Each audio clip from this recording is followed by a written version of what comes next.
Oi, eu sou a Hannah. Vou apresentar o trabalho Contribuições da Pedagogia Histórico-Crítica para a Seleção de Conteúdos Curriculares em Física. Esse trabalho é um projeto de iniciação científica em andamento orientado pelo professor Cristiano Matos. Para começar, a nossa pergunta de pesquisa é como são caracterizados os conteúdos clássicos na pedagogia histórico-crítica e quais são as implicações dessa definição para o ensino de física. Para responder essa pergunta, nós vamos introduzir os fundamentos filosóficos da pedagogia histórico-crítica, elencar algumas características do que seriam os conteúdos clássicos e apresentar o processo de síncrese e síntese. Nós vamos colocar alguns apontamentos para o ensino de física e indicar os próximos passos do projeto. Para os fundamentos filosóficos, nós escolhemos apresentar 3 concepções presentes na PHC. Em primeiro, a concepção de ser humano. Para a PHC, os seres humanos são definidos pelo modo como produzem sua existência, e esse modo de produção se dá sempre por meio de um processo intencional de modificação da natureza, que é o trabalho. E, por sua vez, a atividade do trabalho vai resultar na emergência de novas necessidades e no desenvolvimento de novos instrumentos e conhecimentos. Esse conjunto de objetivações decorrentes da atividade de trabalho é o que os autores da PHC identificam como o desenvolvimento da cultura. E, nesse contexto, a educação é concebida como atividade de mediação pela qual as novas gerações podem se apropriar de tudo aquilo que foi produzido historicamente pelo conjunto de homens e mulheres. Nas sociedades contemporâneas, a atividade educativa encontraria na educação escolar a sua forma mais desenvolvida, e por isso caberia aos profissionais da educação escolar identificar também quais são os conteúdos mais desenvolvidos dos quais os alunos devem se apropriar, que vão a ser os conteúdos clássicos. E como nós podemos identificar esses conteúdos clássicos?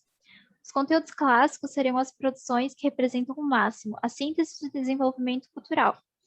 Ainda que sejam conhecimentos que foram produzidos em contextos históricos específicos, eles possuiriam um domínio de validade que resiste ao tempo e se torna referência para as futuras gerações. Eles seriam elementos considerados essenciais para que um sujeito possa humanizar-se plenamente.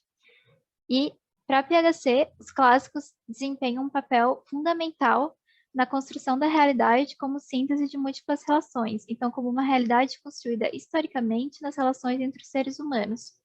Se nós tomamos como ponto de partida do processo de ensino-aprendizagem a prática social, nós podemos interpretar os clássicos como instrumentos de complexificação dessa realidade.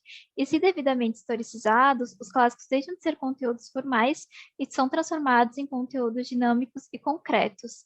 Para a PHC, o processo de ensino-aprendizagem deve possibilitar a evolução da compreensão do aluno sobre a prática social de uma visão sincrética para uma visão sintética e orgânica dessa mesma prática. E o que isso significa para o ensino de física? Em primeiro, nós vemos que é necessário que o docente tenha uma clareza muito grande sobre como os conteúdos específicos da física se relacionam com a prática social, e isso implica numa formação cultural muito grande desses docentes. Em segundo, nós podemos pensar o que seria um bom critério para identificar quais conhecimentos são clássicos nas ciências naturais. Os conhecimentos científicos já são conhecimentos que representam uma síntese do desenvolvimento científico e são conhecimentos que extrapolaram o período em que foram formulados. Então, como nós podemos definir dentro desse vasto conjunto de conhecimentos que já poderiam ser classificados como clássicos, aqueles que devem compor os currículos, né? Além disso, será que é possível definir de antemão, sem conhecer a escola e os alunos, um conjunto de conhecimentos que seriam imprescindíveis para o processo de emancipação desses alunos? Nós pensamos que não, e por isso concluímos que o critério de clássico sozinho não é suficiente para determinar quais conhecimentos da física devem integrar os currículos escolares. E por último, sendo a pedagogia histórico-crítica uma teoria pedagógica em processo de construção coletiva, nós notamos uma ausência de uma formulação alinhada aos pressupostos filosóficos dessa pedagogia e voltada para as especificidades do ensino de física. A partir desses apontamentos, nós definimos 2 próximos passos. Primeiro, olhar para a teoria da atividade. Como que, por meio da atividade de ensino-aprendizagem, o aprendiz trava a relação com o conhecimento? Na tentativa de responder essa pergunta, nós podemos pensar em princípios além do critério de clássico que orientem a organização curricular. E segundo, precisamos aprofundar qual a concepção de conhecimento científico e de atividade científica na pedagogia histórico-crítica. A clareza sobre essas duas definições é fundamental para nós podermos discutir a objetividade do conhecimento científico e a forma como os seres humanos conhecem o mundo no processo de produção da sua existência, que incide diretamente sobre um dos fundamentos filosóficos da PHC. Aqui estão alguns agradecimentos, eu gostaria de agradecer também a todos que estão assistindo.